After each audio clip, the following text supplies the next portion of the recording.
But Showtime. Oh, I'm gonna finish with this. Yeah, it might be Showtime dissolved. You know what That's that why means? the app was acting weird because Paramount Plus got all the Showtime content on there now.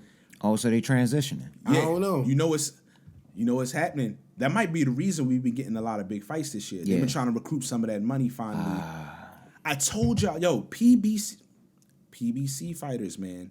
And I don't want to say, all right, I don't want to pass it on who I think, but a lot of fights been getting signed off on that should not have been getting signed off, and people been getting guaranteed money that they should not be getting. This is why you have, and this is why the people hate like the UFC structure, like regular people not understand to a degree, but you gotta, I'm not saying I'm agreeing with everything Dana White does, but you gotta keep your fighters and sports in general hungry. Active. Because what you'll do is you'll have PBC fighters, I'm not fighting for a year and a half, 2 years. I'm not making this big fight because it's risky, because I'm comfortable. Now you're not sharp no more. We should have been had an undisputed welterweight champion. Exactly. Years ago. It took until 2023. This should have been sold up in about around right towards the tail end of Floyd. Because it could have been done during his era, but we'll do it right after that. It could have been done like a year or two after that, years ago. And it took forever, right? And it's like these dudes probably sunk. They ain't gonna think, they're like, yo, we ain't making no real money off of this joint. Mm-hmm. We don't do $1 million+ pay-per-views like that. Tank did. But like that was kind of like you was getting 500,000 with big fights and stuff. It's not even like that anymore. Like the fight between and now they had this whole thing. Oh, the fight sell itself. Like that's one of the things that killed me about Jermell Charlo and Canelo. And I said he messed up the what's the name? He should have been talking trash. They're not selling fights. We don't have to sell it. It's going to sell itself. No, you have to get the extra casuals in. Yeah. That's how you get to $1 million. Like for instance, Bud versus Errol Spence. That was the biggest fight. Should have did $1 million+ easily. I think they reported like 650, 700. Damn, I thought that. Come on, man. That fight historically was too big for that. But what was they both saying through the joint? We both don't do all of that. We don't gotta sell. They had a few moments, but like somebody to do it on your you squad. gotta be building that fight up. That's a fact. Like, Promotion so they was paramount. comfortable, everybody over there, taking time off in between fights, not fighting the people we want to see. I kept saying they should have been bringing rematches. When Keith Thurman fought Sean Porter, that was an excellent fight. That was close. Immediate rematch should have happened. It was on network television. This is when they was getting it right early. You didn't have to pay. It was on NBC or something like that. And then Sean Porter fought what time frame you think? the Puerto Rican this was a while dude from ago. Philly, Danny Garcia. Oh yeah.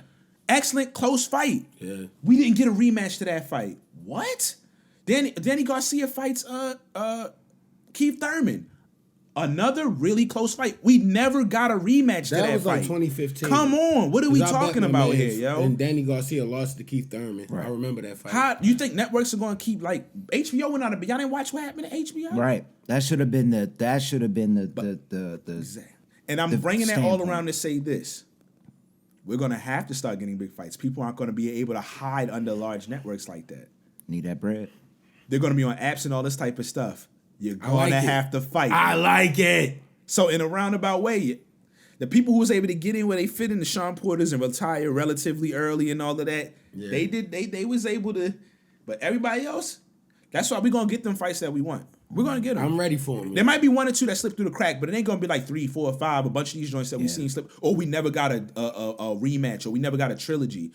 When's the last great trilogy we had? Deontay Wilder versus Tyson Fury was a really good trilogy. Now, I won't say great, but really good. But we don't get trilogies anymore. At all. Come on, man. That's how you really make money off of boxing. Winner of our era.